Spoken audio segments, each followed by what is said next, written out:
Hi guys, welcome to tell king. இன்றைக்கி நம்ம என்ன பார்க்க போகிறோம்னா சோலோ லெவலிங் சீசன் 1 எபிசோட் 1 தான் பார்க்க போகிறோம். இந்த அனிமே உங்களுக்கு ரொம்ப பிடிக்கும் நம்புகிறேன். ஏன்னா எனக்கு ரொம்ப பிடிச்ச அனிமேலே இது ஒன்று. இனிமே தான் கதை வேறு லெவலில் போக போகுது. வாங்க வளவலன்னு பேசாமல் கதைக்குள்ளே போகலாம். கதையோட ஸ்டார்டிங் சீனில் 3 வருஷத்துக்கு முன்னாடி வாங்க கேப்டன், அவங்களுக்கு போய் சப்போர்ட் பண்ணலாம். அதுக்கு கேப்டனும் நம்மளோட வெப்பன்ஸாலலாம் அதுங்களை ஒன்றுமே பண்ண முடியாது, ஹண்டர்ஸே பார்த்துப்பாங்கிற அப்படி நீங்கள் பார்த்தா இவங்க பெரிய பெரிய இரும்பு கூடலாம் சண்டை போட்டுட்ருக்காங்க. இதில் நிறைய பேருக்கு நிறைய அடிபடுது. நம்மக்கிட்ட இருக்கிறத வச்சு இந்த மான்ஸ்டர்ஸை ஒன்றுமே பண்ண முடியாதுன்னு ஒருத்தர் சொல்கிறான். அப்போ ஒருத்தர் உயிர் போகிற நிலைமையில் இருக்கார். அப்போ அவரை ஒரு ஹீலர் வந்து காப்பாற்றுறான். அப்போ அவன் பின்னாடி வந்த மான்ஸ்டரையும் இன்னொருத்த வந்து அட்டாக் பண்ணுறான். இனிமேல் நாங்கள் பார்த்துக்குறோன்னு 2 பேர் செம்மையாக பொழந்து கட்டுறாங்க அந்த மான்ஸ்டர்ஸை. பியாங்கு, உன் கடமை உணர்ச்சிக்கு ஒரு அளவே இல்லையா? நான் எல்லா மக்களையும் தான் காப்பாற்றுவேன், அதேமாதிரி என்ன காப்பாற்ற தான் நீங்கள் 2 பேர் இருக்கிறீங்கிறான். அதுக்கு அவங்களும் சரி தான் போன்னு திரும்பி பார்த்தா ஒரு பெரிய ஒயிட் கலரில் ஒரு மான்ஸ்டர் வந்து அவங்கள அட்டாக் பண்ணுறது வருது. இதை பார்க்க பாஸ் மாதிரி தெரில, இது ஒரு ரியடர் தான். நான் இவனை பார்த்துக்கிறேன், நீங்கள் அதுக்கு முடியுங்க சொன்ன அடுத்த நொடி 2 பேர் போய் தாறுமாற அட்டாக் பண்ண ஆரம்பிக்கிறாங்க.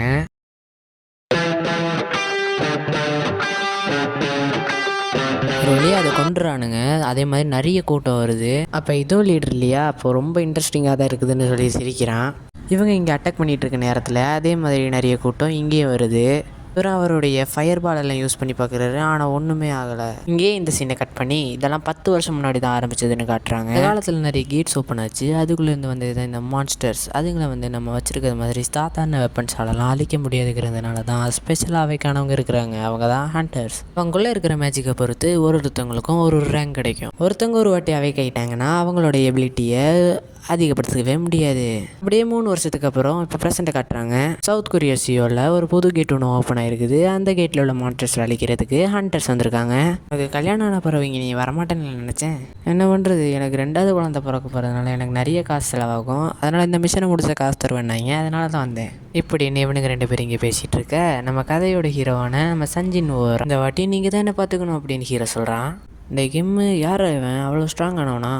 இல்லை நீ போனதுக்கப்புறம் தான் இங்கே வந்து ஜாயின் பண்ணான். இவனுக்கு இன்னொரு பேர் கூட இருக்குது, வீக்கஸ்ட் ஹண்டர்னு. எதனால் சொல்கிறாங்கன்னா இவன் ரேங்க் டஞ்சனுக்குள்ளே போனால் கூட உயிர் போகிற நிலைமையில தான் வெளியே வருவான். என்னது இவ்வளோ வீக்கான ஒரு ஆளா? ஆமாம், இந்த பையனே இந்த மிஷனுக்கு வந்திருக்கானா? அப்போ இந்த மிஷன் ரொம்ப ஈஸியாக தான் இருக்கும்னு நினைக்கிறேன். இப்போ நம்ம பேசுகிறோம்ல இந்த டாப்பிக்கை, அது அந்த பையன் முன்னாடி பேசாதான் அவன் ரொம்ப கஷ்டப்படுவான்ப்பா. இவங்க பேசுறதுலாம் அவன் கேட்டாலும் அவனே ஒத்துக்கிறான் அவன் ஒரு வீக்கானவன். அப்படியே ஜிவின்னு ஒரு பொண்ணு வந்து மறுபடியும் போய் அடி வாங்கிட்டு வந்துட்டியான்னு கேட்குறா. இல்லை இதுக்கு முன்னாடி ரேங்க் டஞ்சனுக்குள்ளே போனேன், அங்கே போய் தான் இவ்வளோ அடி வாங்கிட்டு வந்தேங்கிற மாதிரி சொல்கிறான். இல்லை என் கூட வந்தவங்கலாம் ரொம்ப ஹையர் ரேங்கில் இருந்தனால அவனுங்களுக்கு ஹீலரே தேவைப்படல. நீ ஒன்றும் கவலைப்படாத, நான் ரொம்ப வீக்கானவன் எனக்கே தெரியும். உள்ள போனால் இதெல்லாம் எனக்கு பழகிடுச்சுங்கிற மாதிரி ஹீரோ சொல்கிறான். எல்லோரும் வந்துட்டிங்களா? என் பேர் சியோ, உங்களை பார்த்ததில் சந்தோஷங்கிற மாதிரி சொல்கிறேன். மிஸ்டர் சாங், உங்களை பார்த்தது எங்களுக்கு ரொம்ப சந்தோஷங்கிற மாதிரி ஹீரோ சொல்கிறான். அப்படியே இவங்க எல்லாரும் அந்த கேட்டுக்குள்ளே போகிறாங்க. போகும்போது அவர் சொல்கிறாரு, என் கூடயே வா அப்படின்ட்டு. என்கிட்ட இருக்க மேஜிக் பவருக்கு இந்த கத்தியை தான் என்னால் யூஸ் பண்ண முடியும், அதோடு இல்லாமல் இந்த கத்தியை தான் என்னால் வாங்க முடியும். சரி, என்னால் முடிஞ்சது இன்றைக்கி பண்ணுறேன் அப்படி சொல்லிட்டு ஹீரோ அந்த கேட்டுக்குள்ளே போகிறான். அதே நேரத்தில் இங்கே பிரசிடெண்ட்டை காட்டுறாங்க. கோன்னு ஒருத்தர் பேசிக்கிட்டு இருக்காரு. கவர்மெண்ட் ஆஃபீஷியல் கிட்ட பேசினதில் அவனுங்க என்கிட்ட என்ன கேட்குறானுங்கன்னா, டஞ்சனில் கிடைக்கிற ஸ்டேபிளான திங்ஸ் எல்லாத்தையும் கேட்குறானுங்க. இது ஒரு ரெக்வஸ்ட்டை கேட்டால் கூட டஞ்சனில் கிடைக்கிறத வச்சு தான் நம்ம வாழ்வாதாரமே இருக்குன்ட்டு கையில் ஒரு கிறிஸ்டல் எடுத்து பார்க்குறேன். அடுத்த சீலில் நம்ம ஹீரோ காட்டுறாங்க. அவனை வந்து காப்ளின் வந்து அட்டாக் பண்ணுது. அவன் காப்ளின் கூட சண்டை போட்டுட்டு இருக்கும்போது பயங்கரமான அடிபட்டுருது. அவனுக்கு பயங்கரமாக அடிபட்டுருக்குது. அந்த பையனை போய் காப்பாற்றுன்னு இவர் சொல்கிறாரு. இப்போ இந்த பொண்ணு ஹீல் பண்ணிகிட்டு இருக்கும்போது நம்ம ஹீரோ வந்து சண்டை போட்டுட்ருக்க ஹண்டர்ஸ் இவனுங்க யூஸ் பண்ணுற வெப்பன்ஸ் எல்லாமே ஹை ரேங்க் மாஸ்டர்ஸ் கிட்ட இருந்து கிடைக்கக்கூடிய கிறிஸ்டல்ஸை வச்சு தான் உருவாக்க முடியும். ஏன்னா அப்போ தான் அது ஸ்ட்ராங்காக இருக்கும். நார்மலாக இருக்கக்கூடிய டஞ்சன்ஸில் இருக்கிற கிறிஸ்டல்ஸ் வச்சு உருவாக்கலாம், ஆனால் அது வந்து ஸ்ட்ராங்காக இருக்காது. இந்த பவர் எல்லாத்தையுமே வேறு மாதிரி யூஸ் பண்ண போகிறதா அவர் சொல்கிறாரு. அது வேறு எதுவும் இல்லை, ஏதோ ஒரு புது சோர்ஸை உருவாக்க போகிறாங்களாம். இது நல்ல விஷயம் தான், ஆனால் இதை வச்சு எப்படி எலக்ட்ரிசிட்டியை கண்டுபிடிக்க போகிறாங்கன்னு தெரியல. ஸோ ஹண்டர்ஸ் எல்லாம் ரொம்ப முக்கியம், அவங்களால தான் இந்த கிறிஸ்டல்ஸ் எடுக்க முடியுங்கிற மாதிரி இவர் சொல்கிறாரு. இங்கே இவங்களும் இந்த பீஸ்ட்டை போட்டு தானே நினச்சி ரொம்ப சந்தோஷப்படுறாங்க. இங்கே இவ்வளோ நம்ம ஹீரோக்கு அட்வைஸ் பண்ணுறா. இதுக்கு முன்னாடி நீ போன டஞ்சன்லையும் நிறைய அடிபட்டு, இனிமேல் நீ இதே கண்டினியூ பண்ணனா உன் உயிருக்கே ஆபத்தாயிரும். என்னை மன்னிச்சிருங்கிறான். உன் மன்னிப்பெல்லாம் யாரு கேட்டா? உனக்கு ஏதாவது ஆயிருமோன்னு நான் தான் கவலைப்படுறேன். ஸோ இவனுக்கு கிடைச்ச கிறிஸ்டல்ஸ் வச்சு பார்க்குறப்ப இவனுக்கு அவ்வளோ பணம் வராத மாதிரி பேசிகிட்டு இருக்கானுங்க. ஹீரோவும் அவனுக்கு கிடைச்ச கிறிஸ்டலை பார்த்துட்டு இதுக்கான என் உயிரையோ பணம் வச்சுருக்கேன் காய்ஸ், நான் ஒரு குகையை கண்டுபிடிச்சிருக்கேன். என்னன்னா அது பாட்டுக்கு போய்கிட்டே இருக்குது. இது ரொம்ப லாங்காகவும் டீப்பாகவும் போய்கிட்டே இருக்குது.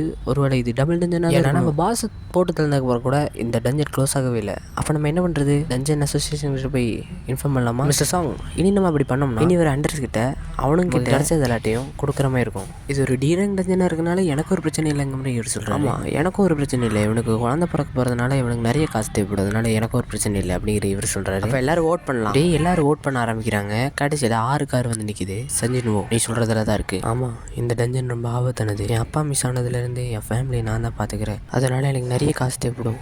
சரி வாங்க போகலாம். அப்படியே சீன் கட் பண்ணி ஹண்டர்ஸோட ரேங்கை மெஷர் பண்ணுற இடத்த காட்டுறாங்க. அங்கே ஒருத்தன் ரேங்க் மெஷர் பண்ணிட்டு அவ்வளோ அடுத்தவங்க வாங்க. அப்படியே வெளியில் ஒருத்தன் நடந்து போகிறான். அவன் சைடில் இருக்கிற ஒருத்தன் ஆள் சேர்க்குற மாதிரி பேசிகிட்டு இருக்கான். பீரங்களை ஒருத்தன் சீரங்களை 2 பேர். இவனுங்க தான் நம்ம கான்ட்ராக்டில் சைன் போடுறத சொல்லிகிட்டு இருக்காங்க. திரும்பலாம் செக் பண்ணணும்னு அவசியம் இல்லை, நம்பிக்கையான ஆள் இருந்தால் சேர்த்துரு. பட் இருந்தாலும் நம்ம கில்டில் இருக்க ஷாஹின் அளவுக்கு யாரும் ஸ்ட்ராங் கிடையாது. அப்படியே ரோட்டில் ஒரு பொண்ணுக்கிட்ட இருந்து 2 பேர் பேகை ஆட்டை போட்டு போகிறாங்க.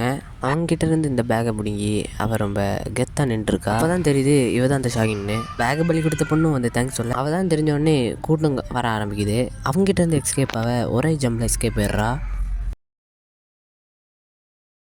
அப்படியே நம்ம ஹீரோ இருக்க டஞ்சனை காட்டுறாங்க. இப்போ இவங்களும் 1 மணி நேரமாக நடந்து போயிட்டுருக்காங்க. வாசப்படுத்தலனதுக்கப்புறம் இந்த டஞ்சன் க்ளோஸ் ஆயிரும். அப்போ நம்ம வீட்டுக்கு போயிடலாமா அப்படின்னு நம்ம ஹீரோ கேட்குறான். அப்போ அவரும் நீ வாய் மட்டும் போயிடலாம் அப்படிங்கிறாரு. நம்ம ஹீரோ மறுபடியும் சாரின்னு சொல்கிறான். அதுக்கு அந்த பொண்ணும் சாரியெல்லாம் யாருக்கு வேணும், அந்த கத்தி லைட்டாக உன் வயிற்றுக்குள்ளே இன்னும் ஆழமாக இறங்கியிருந்தா கூட உன் உயிருக்கு ஆபத்தாயிரும். ஆமாம், நான் ஜிவிக்கு தேங்க்ஸ். நான் ஒரு பீரங்கி அதனால தான் நான் இப்போ உயிரோடி இருக்கேன். சரி, நான் உனக்கு ஹெல்ப் பண்ணதுக்காக எனக்கு சாப்பாடு மட்டும் கொடுத்தா போதும். என்னது, நான் சாப்பிட தானே கேட்டேன், அதுக்கு இவ்வளோ ஷாக் ஆகுறேன். காய்ஸ், நம்ம பாஸ் இருக்க இடத்துக்கு வந்துட்டோம். ஆனால் எப்படி உள்ளே போகிறது மிஸ்டர் சாங் நீங்கள் தான் சொல்லணும். இங்கே வீசிட்டு திருப்பி போகிறதுக்கு எனக்கு விருப்பமே இல்லை. வேறு ஏதாவது வழி இருக்குதான்னு பாருங்கள். இது பார்த்தா நான் தான் அசோசியேஷனோட பிரசிடென்ட் கோஹுகி அப்படின்னு அவரை பற்றி இன்ட்ரடியூஸ் பண்ணுறாரு. தான் நம்ம நாட்டுக்கே முக்கியம் அப்படின்னு இவர் பாட்டுக்கு பேசிகிட்டே இருக்காரு. அதனால் டஞ்சன்ஸ்குள்ளே போன ஆண்ட்ரஸ் எல்லாம் உயிரோடி வரணும்னு நினச்சிங்கன்னா ரொம்ப பாதுகாப்பாக. இந்த பக்கம் பார்த்தா அவங்க ஓப்பன் பண்ணி உள்ளே போனோடனே தானாகவே விளக்கெல்லாம் எரியுது. அப்போ நம்ம ஹீரோ இங்கே நிறைய சிலைகள் இருக்க மாதிரி இருக்குது. ஏன் கேட்குறேன்னா மியூசிக் வாசிக்கிற மாதிரிலாம் சிலை இருக்குது, அதனால தான் கேட்குறேன். இந்த சிலை தான் எல்லா சிலையோட பெருசாக இருக்குது. சரி, அது இருக்கட்டும். ஃபைனல் பாக்ஸ் எங்கே?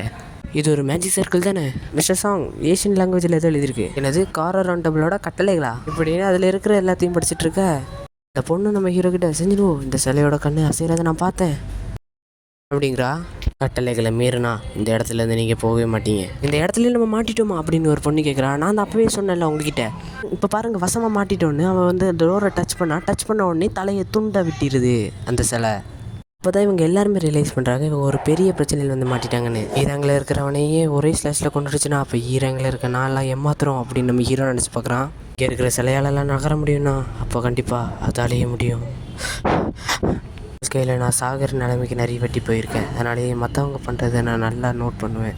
அப்போ தான் என்னால் அட்டாக் பண்ணுறதுக்கு ஈஸியாக இருக்கும். அப்புறம் என்கிட்ட இருக்கிறது இந்த ஒரு கத்தி மட்டும்தான். அதுவும் உடஞ்சி போயிடுச்சுன்னா நான் தனியாக தான் இருக்கணும். என் வாழ்க்கையில் எதுவுமே என்கிட்ட நிரந்தரமாக இல்லை. எல்லோரையும் நோட் பண்ணிகிட்டே இருக்கிறதுனால என்னால் நல்லா அட்டாக் பண்ண முடியும். அதுதான் என்னால் சாகாமல் இருக்கிறதுக்கு என்னை காப்பாற்றும். எல்லோரும் தலையை கம்மிங்க. ஏன் அந்த சிலை அட்டாக் பண்ணுது. அப்படி அட்டாக் பண்ண உடனே ஒருத்தன் அந்த ஸ்பாட்லேயே சாம்பல் ஆயிடுறான். ஜீவம் பயத்தோடையே படுத்துட்ருக்கா. நம்மெல்லாம் வசமாக வந்து சாக போகிறோமா அப்படின்னு நம்ம ஹீரோ அதிர்ச்சியில் பார்க்கறதோடைய இந்த எபிசோடுக்கு ஏண்டரை போட்டு முடிகிறாங்க. மறக்காமல் இந்த எபிசோடு எப்படி இருந்துச்சுன்னு கமெண்ட் பண்ணுங்கள். அதோட மட்டும் இல்லாமல் இனிமேல் போக போக எபிசோடு வேறு லெவலில் போகும். மறக்காமல் நம்ம சேனலை லைக் பண்ணுங்கள், ஷேர் பண்ணுங்கள், சப்ஸ்கிரைப் பண்ணுங்கள். இதுக்கப்புறம் என்ன அனிமே போடுறதுன்னு மறக்காமல் கமெண்ட்டில் சொல்லிடுங்க. ஓகே, டாடா, பாய்.